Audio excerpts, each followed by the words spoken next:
ये जो कुछ पिछले कुछ दिनों से चीन के मुद्दे को लेकर कांग्रेस और बीजेपी में चल रहा है, तो इससे बड़ा भारी नुकसान अपने देश की जनता को हो रहा है। क्योंकि इस लड़ाई में, इन दोनों की लड़ाई में, जो अपने देश में जनहित के जो मुद्दे हैं, बहुजन समाज पार्टी की राष्ट्रीय अध्यक्षा बहन मायावती जी की प्रेस वार्ता।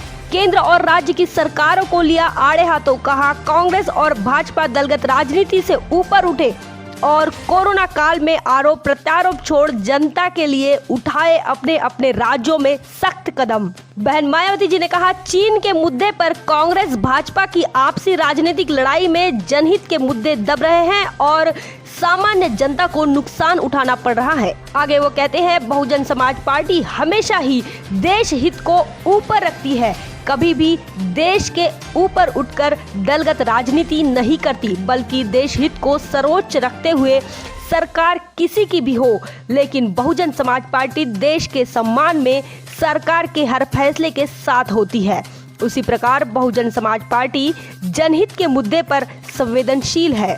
जनता के दुख और तकलीफों को ध्यान में रखते हुए बसपा की राष्ट्रीय अध्यक्षा बहन मायावती जी ने कहा, कोरोना महामारी और लॉकडाउन ने गरीब, मजलूमों और मध्यम तबकों को बुरी तरह से प्रभावित कर दिया है।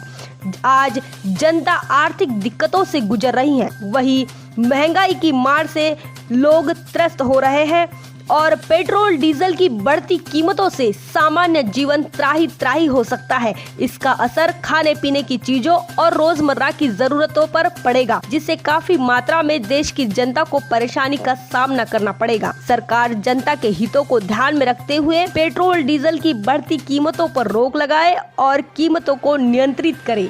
वही देश के प्रधानमंत्री के आत्मनिर्भर भारत की योजनाओं को लेकर भी बहन मायावती जी ने वार किया और कहा, योजनाओं की पब्लिसिटी तो बहुत हो रही है, लेकिन जमीनी लोगों तक मदद नहीं पहुंच रही। मायावती जी ने कांग्रेस और भाजपा को हिदायत भी दी और कहा, भाजपा की सरकार हो या कांग्रेस की सरकार, बहुजन समाज पार्टी सिर्फ देश हित में सरकार के साथ खड़ी होती है।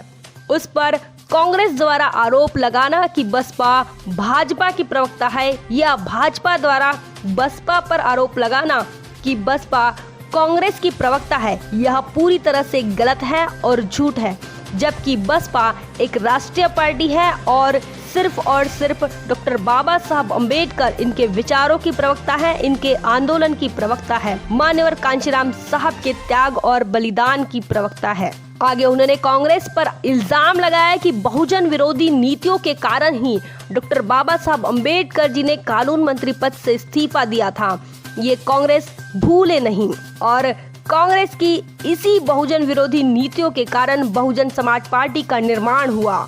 आगे वे कहते हैं, बहुजन समाज पार्टी किसी के हाथ का खिलौना नहीं है, बल्कि एक स्वतंत्र राष्ट्रीय पार्टी है। गलत बयानबाजी से कांग्रेस और बीजेपी बाज आ जाए, बसपा अपने विचारों के साथ कभी समझौता नहीं करेगी। बहुजन समाज पार्टी की एक अपनी विचारधारा है, महापुरुषों के विचारों पर चलने वाली पार्टी है। बहुजन समाज पार्टी राजनीतिक पार्टी बाद में है, पहले सामाजिक आंदोलन है।